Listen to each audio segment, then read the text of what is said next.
nambah ilmu. Kita nggak bisa buka Al-Quran dan baca Al-Quran kayak tadi. Makanya ketika ditanya, apakah yang membuatmu terhalang membaca Al-Quran? Lalu seseorang itu jawab, saya sibuk.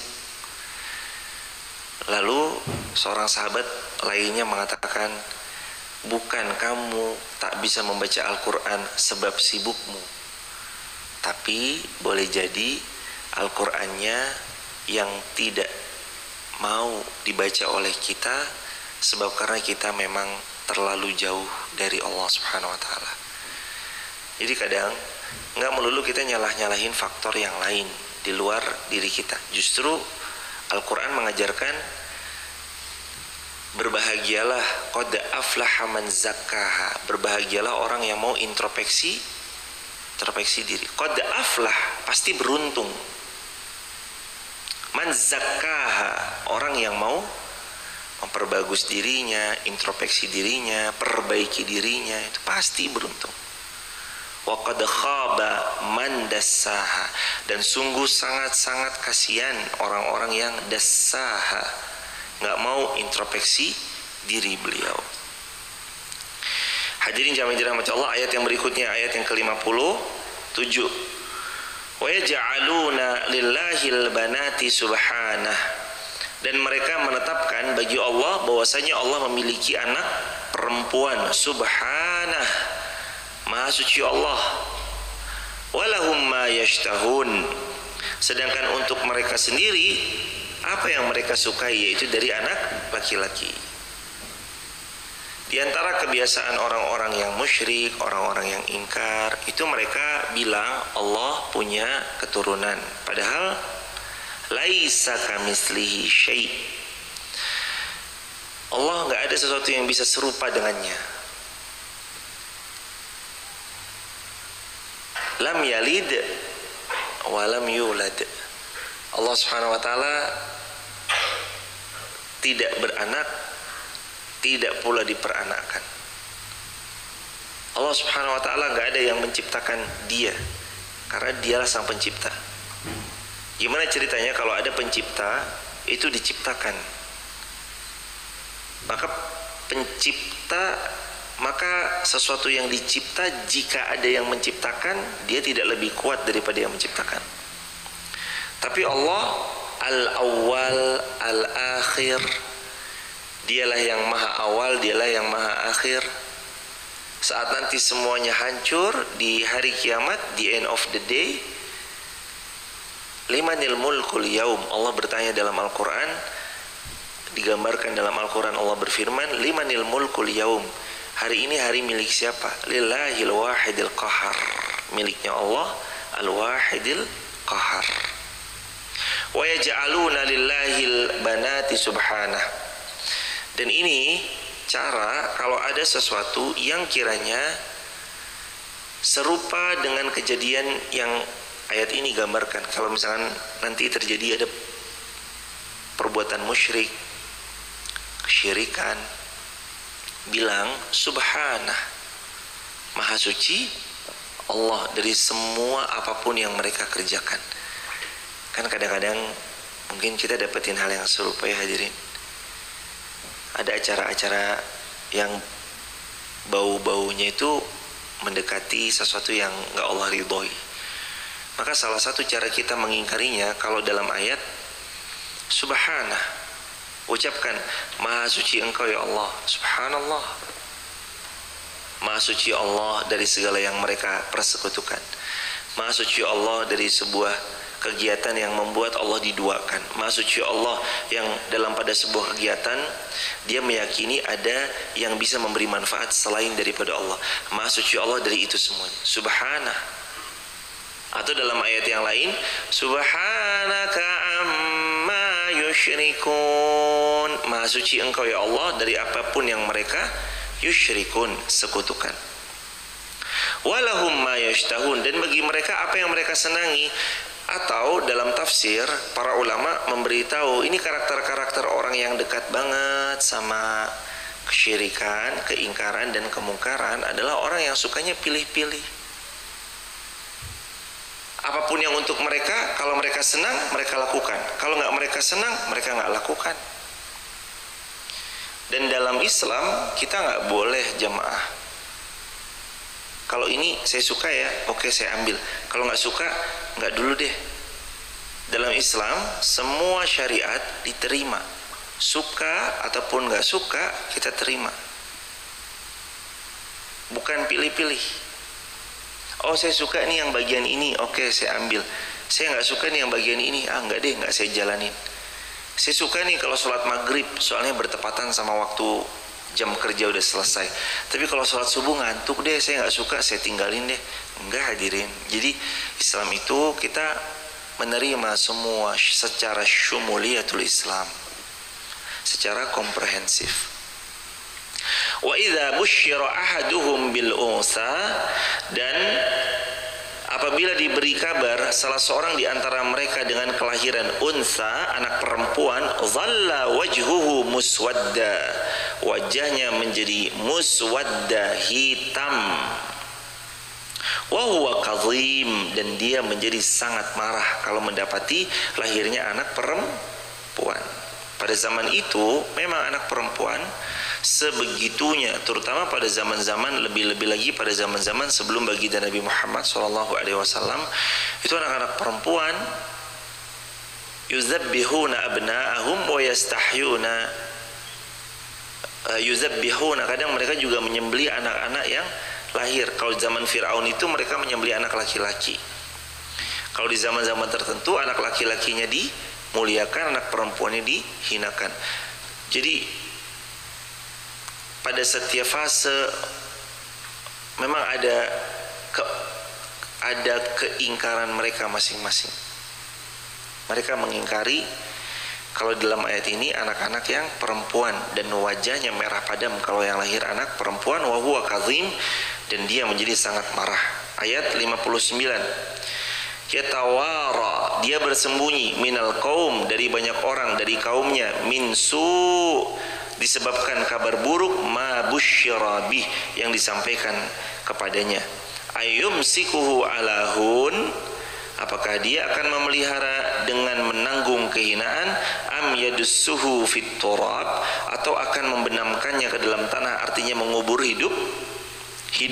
Ala sa'ama yahkumun, ingatlah alangkah buruknya putusan yang mereka tetapkan. Jadi mereka kalau datang lahir anak perempuan langsung dikubur hidup. Wala'iyadzubillahi min dzalik. Memang tradisi pada zaman-zaman tersebut tuh tradisi-tradisi yang jauh ya jamaah dari nilai-nilai syariat. Ditambah mereka ngingkarinya bukan main terhadap syariat, ditambah lagi mereka emang orang yang membuat makar hendak menghilangkan nyawanya para nabi dan rasul utusan Allah yang diutus pada mereka. Jadinya rancu sekali hidup pada zaman-zaman tersebut.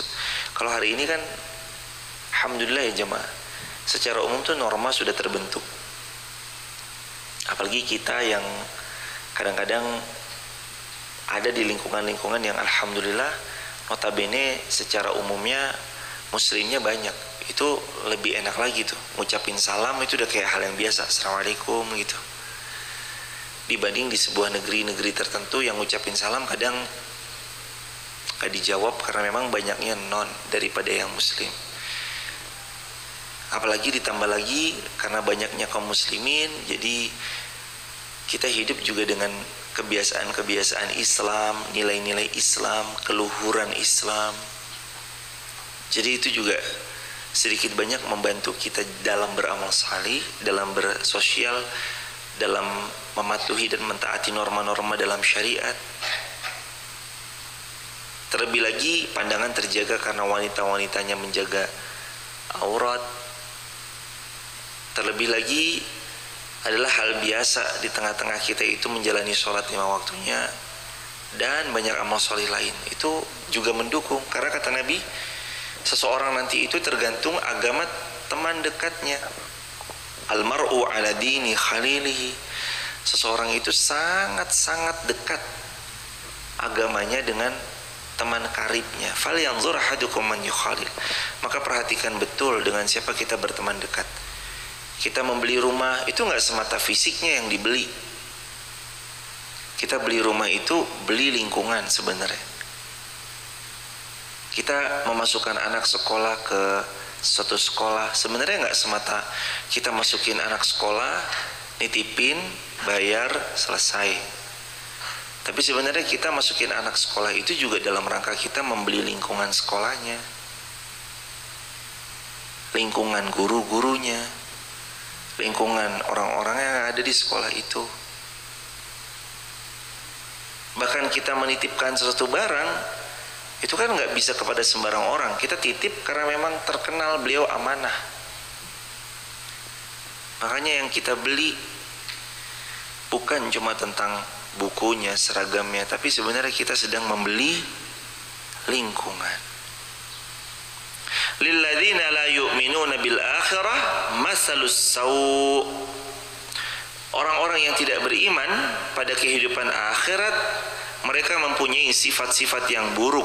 Walillahil masalul a'la. Sedangkan Allah punya sifat yang maha tinggi. Hadirin, ini kata Nabi SAW, bagus sekali hadisnya. Kata Nabi SAW, Allah tidak suka hal-hal yang remeh dan receh. Sifsafah. Allah gak suka hal-hal yang remeh dan receh. Allah tinggi, ulia, mulia, agung, dan begitu agungnya. Dan Allah gak suka hal-hal yang remeh. Muslim dalam hadis itu dibiasakan untuk bermimpi mimpi yang tinggi lagi mulia. Muslim dibiasakan untuk mempunyai rencana-rencana yang tinggi, besar, dan mulia. Punya harapan tinggi, besar, mulia. Nggak disibukkan sama hal-hal yang remeh. Nggak disibukkan sama hal-hal yang receh. Tidak bermaksud meremehkan hal-hal yang sepele itu, tidak. Tapi memang begitu Islam mengajarkan. Dari kecilnya udah dibiasakan untuk hal-hal besar, hal-hal tinggi, hal-hal yang mulia. Semakin banyak seseorang itu bermimpi tentang hal-hal tinggi, potensi besarnya effort untuk mewujudkannya juga makin besar. Ada dua anak kita, misal kelas 6 SD. Dua anak kita yang kelas 6 SD ini masing-masing punya tujuan. Kelas 6 SD yang A, Mama, Papa, aku akan jadi juara Wonosobo. Amin. Semangat belajar ya nak. Anak kita yang kelas 6 SD juga, yang B bilang, Mama, Papa, aku akan jadi juara nasional se-Indonesia. Amin. Semangat belajar ya nak. Pesan kita sama untuk mereka. Tapi kira-kira kalau semangat mereka sama, mana yang akan berjuang lebih keras? Yang mau jadi juara Wonosobo atau jadi juara se-Indonesia? Se-Indonesia. Mereka terbiasa dengan mimpi-mimpi yang tinggi. Kalau semangat mereka sama, mereka nggak mungkin effort yang sama.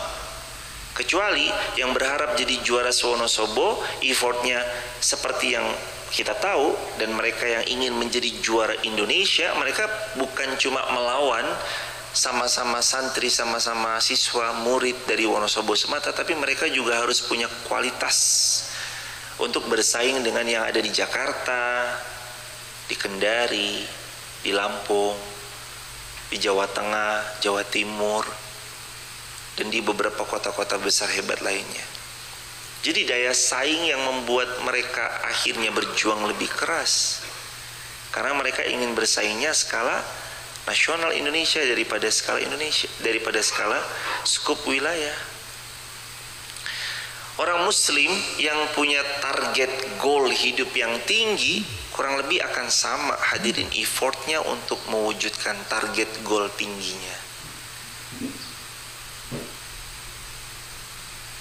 Surga yang mana? Udah yang mana aja, yang penting surga. Sama surga mana? Mudah-mudahan masuk surga Firdaus, surga yang paling tinggi. Effortnya pasti beda. Allah Subhanahu wa taala berfirman dalam ayat ini, walillahil masalul a'la. dan bagi Allah lah segala sesuatu yang tinggi. Dan termasuk orang-orang beriman itu, mereka ingin dapat yang tinggi itu. Nabi Muhammad sering bilang, "Idza sa'altumullaha fas'aluhul firdaus."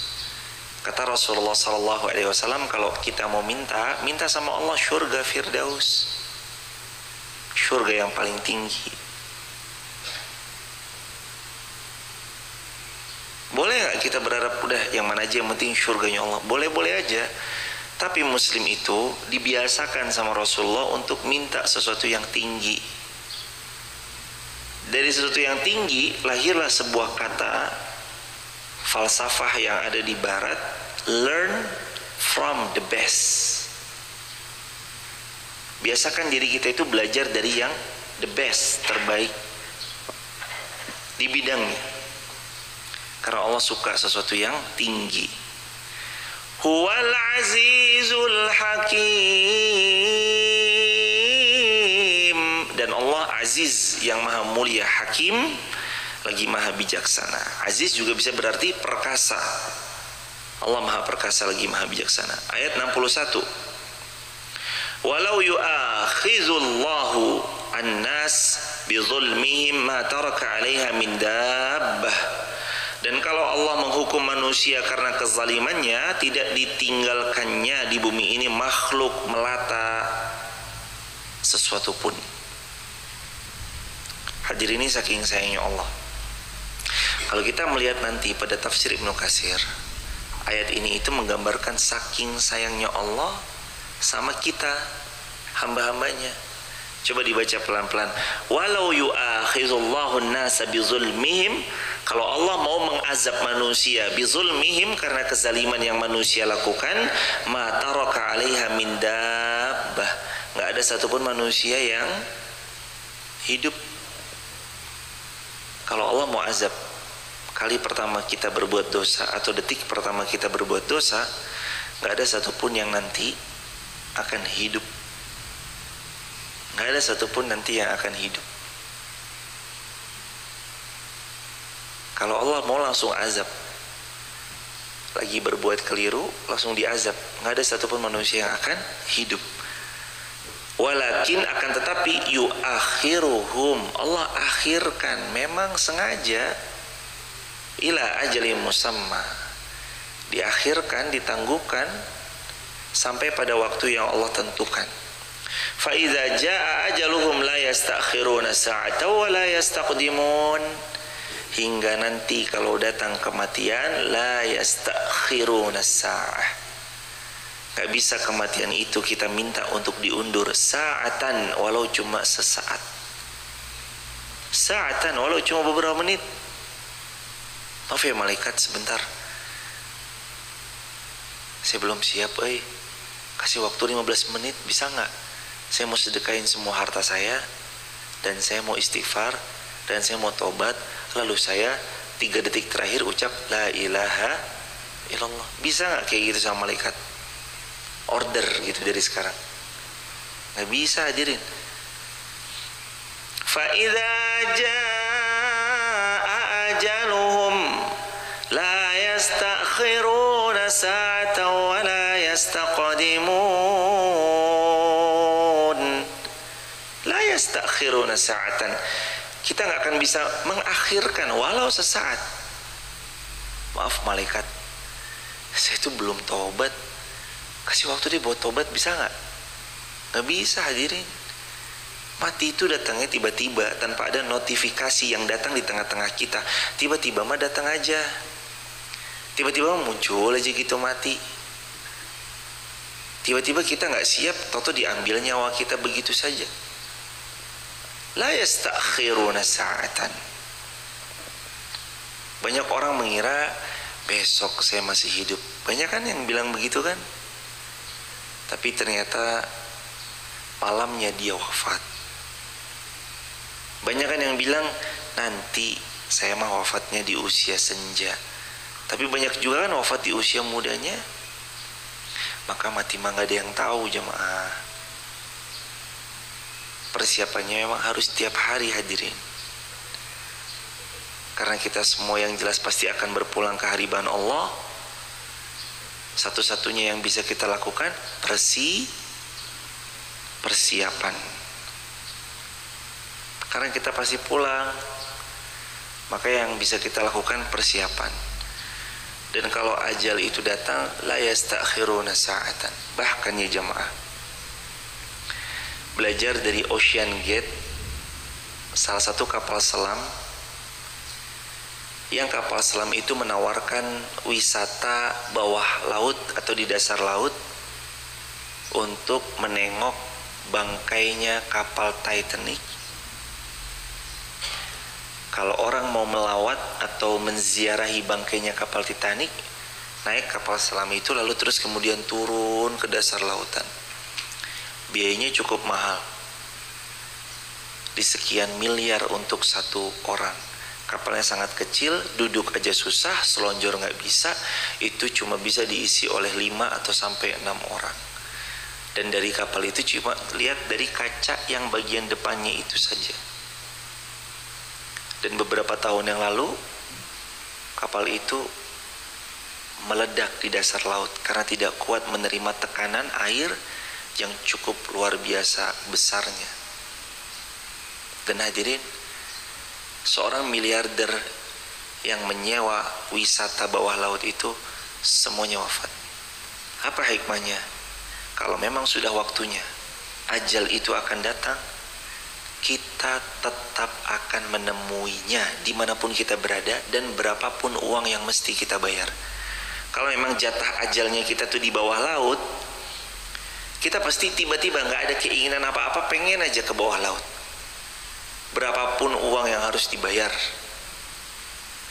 Kalau memang ajalnya kita nanti insya Allah biinilah, mudah-mudahan ajalnya di Mekah Madinah, lagi sedang beramal salih, wafat husnul khatimah, siapapun dan betapapun pihak yang mau menghalang-halangi, pasti kita akan sampai di sana.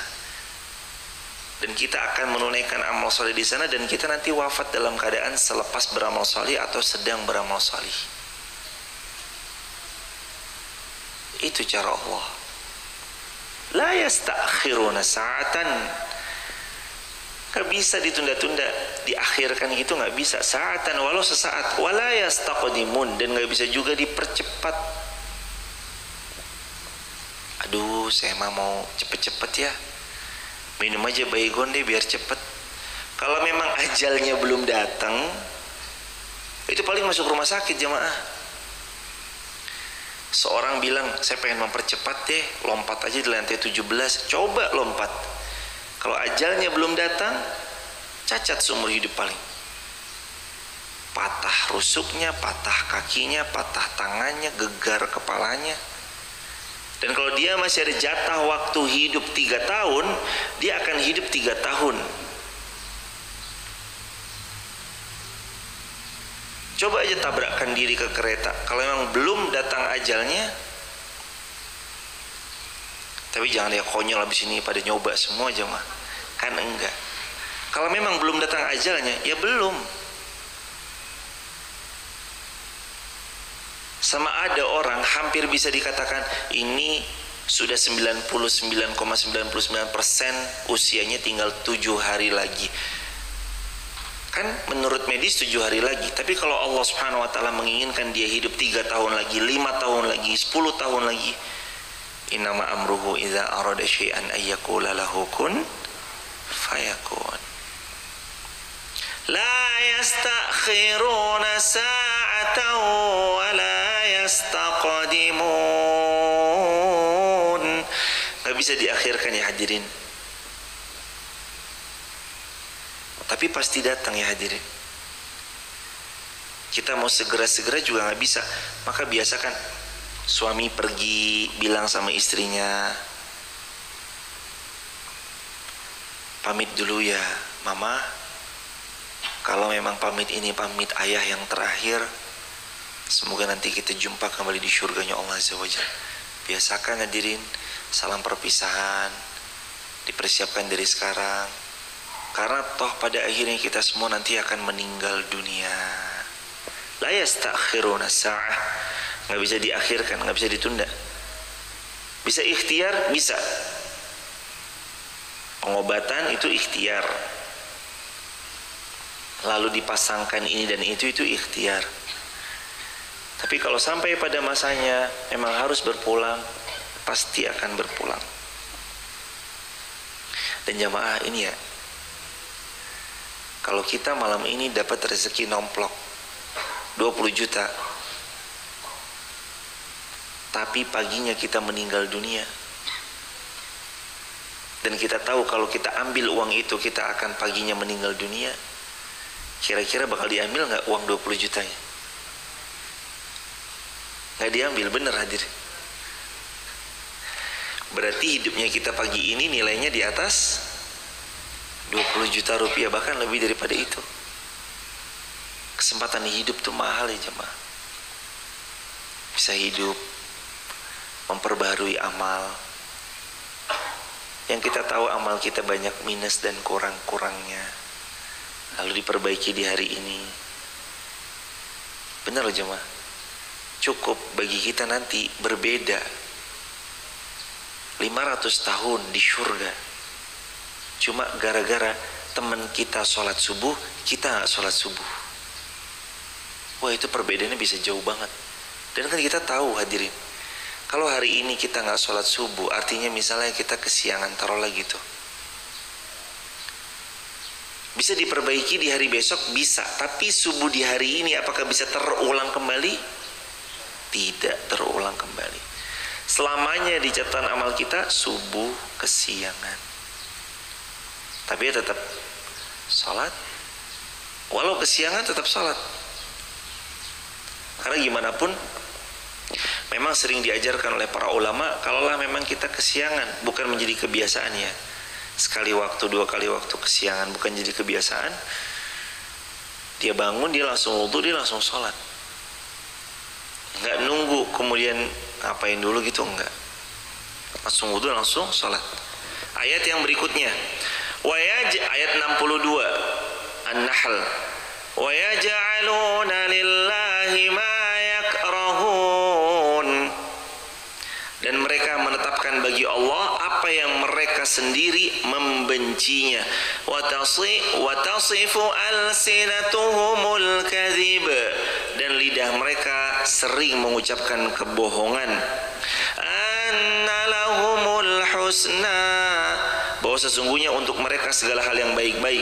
La jarama anna lahumun nar wa annahum mufratun, tidaklah diragukan bahwasanya bagi mereka narnya Allah atau nerakanya Allah, wa annahum mufratun, dan sesungguhnya mereka akan dimasukkan ke dalam nerakanya Allah Azza wa Jalla. Ciri orang-orang yang sering mengingkari diantaranya seringnya berbohong. Na'udzubillahi min dzalik. Kata Nabi SAW, iyyakumul kadzib, jauhi kebohongan. Fa innal kadziba yahdi ilal fujur.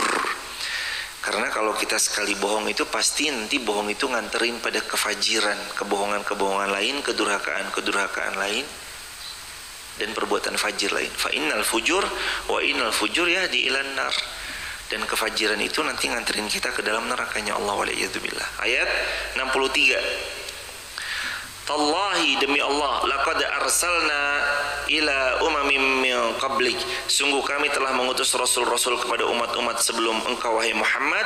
Fazayyana lahumus syaitan, lalu syaitan menjadikan terasa indah a'malahum, amal-amal mereka. Fahuwa waliyuhumul yaum, sehingga dia syaitan menjadi pemimpin mereka. Walahum adabun alim, dan mereka akan mendapat azab yang sangat pedih. Jangan terpukau dengan amal-amal kita hadirin. Boleh jadi kita lagi beramal, padahal amal itu hiasan-hiasan syaitan. Maka kadang-kadang kita juga perlu bercermin, merenung, amal kita nih sebenarnya udah bener belum ya? Amal kita nih sebenarnya gimana ya? Takut-takut kita merasa amal kita sudah begitu besarnya tapi kecil dan gak ada artinya, gugur satu persatu. Dan kadang kita sering meremehkan amal-amal yang dianggap oleh kita remeh, padahal sebenarnya amal itu yang dianggap besar oleh Allah Subhanahu wa taala dan menjadi besar di sisi Allah Azza wa Jalla.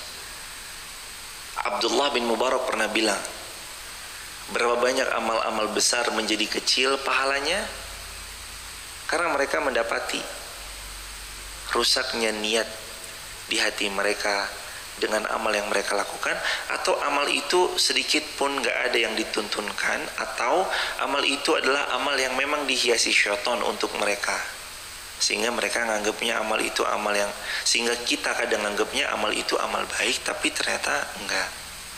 Dan sebaliknya kata Abdullah bin Mubarak, berapa banyak ada orang beramal kecil sepele tapi besar nilainya di sisi Allah karena lurusnya niat mereka, karena itibanya mereka. Itiba itu artinya apa? Mengikuti teladannya baginda Rasulullah Muhammad sallallahu alaihi wasallam. Ditambahkan lagi mereka adalah orang yang ikhlas. Mereka melakukan itu dawam, rutin. Adwamu wa in qalla, kata Nabi sallallahu alaihi wasallam, ahabbul a'mal, amal yang paling dicintai Allah indallahi, di sisi Allah itu adwamu, yang rutin, wa in qalla, walaupun sedikit, walaupun gak banyak ataupun belum besar, tapi kalau amal itu dirutinkan, Allah sangat cinta sama mereka-mereka yang beramal demikian. Jadi jadi kadang kita juga harus melihat amal-amal kita itu amal-amal yang seperti apa, karena takut-takutnya nanti kita beramal dengan amal yang ternyata amal itu adalah amal yang keliru. Sebenarnya memposisikan dirinya itu gimana supaya kita tahu amal kita tepat? Sesimpel saat kita tahu ada tuntunannya dalam hadis ataupun Quran.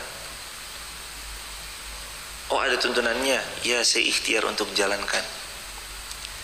Oh, nggak ada, ya saya cukupkan.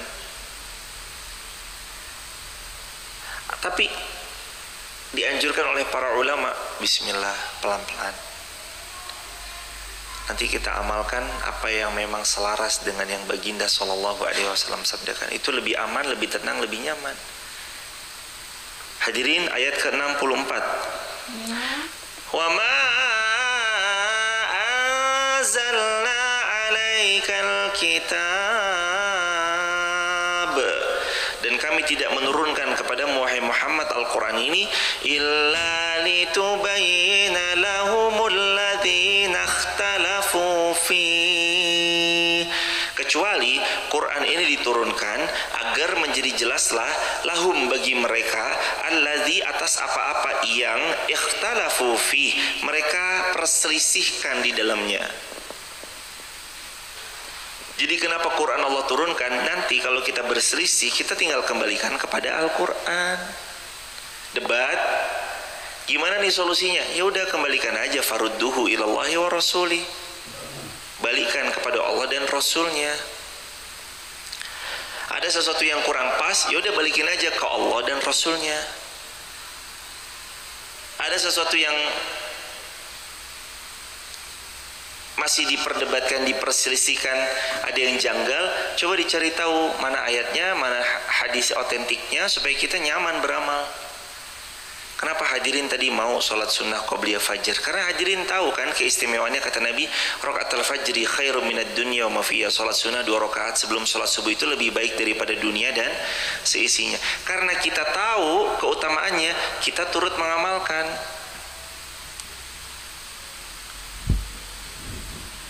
Quran litubayyina lahum, dia itu supaya memperjelas alladzi ikhtalafu fi, apa-apa yang selama ini kita perselisihkan. Kan kadang kita sering berdebat ya, oh enggak itu begini, enggak itu begitu, padahal dua-duanya benar. Tapi karena keterbatasan ilmu kita sering memperdebatkan. Penting pada akhirnya kita merujuk ilallahi wa rasuli, kembali kepada yang Allah inginkan, Al-Quran, kembali pada yang Allah Subhanahu wa ta'ala sabda, kembali pada apa yang Nabi SAW sabdakan, hadis otentik, supaya nyaman beramal, tenang beramal, nggak ragu-ragu lagi dalam beramal, nyaman, tenang, nggak ada keraguan dalam beramal. Wa hudan wa rahmatan liqaumin yu'minun, serta Al-Quran ini hudan, petunjuk, rahmah dan rahmat liqaumi yu'minun, bagi kaum-kaum yang beriman. kita beriman, maka Quran ini petunjuk untuk kita, dan dia adalah rahmat bagi kita, dan dia akan mengguide kita untuk masuk ke syurganya Allah Subhanahu wa taala. Dan Allahumma arhamna bil Quran, ya Allah rahmati kami dengan Al-Quran, jadikan ia imam wa nura wa hudaw wa rahmah. Jadi imam, nur, cahaya, hudan, petunjuk, rahmah yang penuh dengan rahmat atau selaksa kebaikan yang berkelimpahan. Nyaman, tenang, gak usah jauh-jauh nyarinya. Di mana? Di dekat-dekat diri kita dengan Al-Quran. Kita kadang cari ketenangan di tempat yang jauh. Kita kadang cari ketenangan di satu tempat yang sangat-sangat menghabiskan banyak tenaga, mungkin bisa dikatakan demikian. Padahal kita lupa ketenangan itu datang dan lahir dari saat kita mendekat kepada Al-Quran. Mendekat pada Allah, tenang itu akan hadir. Hadirin, alhamdulillah, mudah-mudahan ilmu yang sederhana ini bermanfaat untuk kami yang berbicara dan kita bersama. Dan insya Allah mudah-mudahan kita bersaudara di dunia, bersaudara sampai surga. Dan untuk hadirin yang hadir di Masjid Muhammad Al-Fatih maupun yang online, semoga Allah ganjar semuanya dengan surga firdaus tanpa hisab. Terima kasih rendah hatinya untuk belajar bersama di pagi ini. Insya Allah besok kita belajar kembali kalau Allah izinkan, bismillah. Dan hadirin, alhamdulillah terus dibuka peluang amal jariah untuk membersamai karpet Masjid Muhammad Al-Fatih. Silakan kalau ada hadirin yang mau bersamai berapapun, disilakan langsung bisa membersamai ke Masjid Muhammad Al-Fatih Wonosobo. Kalau nanti ada yang bertanya, lah kok itu sudah terpasang tapi kok masih membuka? Jawaban kami dari Masjid Muhammad Al-Fatih baru DP senilai 50 juta kepada sang penjual karpetnya. Baru DP 50 juta. Lah beliau langsung masangin jemaah, langsung dipasangin. Udahlah, percaya, udah. Loh kami tuh mintanya nanti baru di DP dulu untuk dipesan. Nanti kalau jumlah nominal karpetnya sudah terkumpul, dilunasi, baru dikirim barangnya. Maunya kami tuh begitu. Lah ini owner karpetnya udah percaya. Lah baru DP sejak kemarin 8 hari yang lalu itu muncul posternya peluang jariah karpet, langsung dipasang. Ini kemarin malam langsung dipasang. Katanya udah gampang. Ya jamaah, jadi nanti kemungkinan besar insya Allah segera akan kita sama-sama selesaikan biidznillah. Dan terima kasih sebelumnya untuk jamaah yang juga udah ikut membersamai dalam peluang jariah karpet Masjid Muhammad Al-Fatih. Bila mana hadirin juga ada yang berkenan untuk membersamai kembali, sangat terbuka lebar, bisa langsung ke Bank Muamalat 5090018044 atas nama Masjid Muhammad Al-Fatih. Kami ulangi 5090018044 atas nama Masjid Muhammad Al-Fatih, Bank Muamalat. Untuk konfirmasinya kemana Us? Konfirmasinya ke nomor WhatsApp admin Masjid MAF 085174456070. 085174456070. Kami ulangi, ini admin Masjid MAF 085174456070. Jazakumullah khairan jazaa.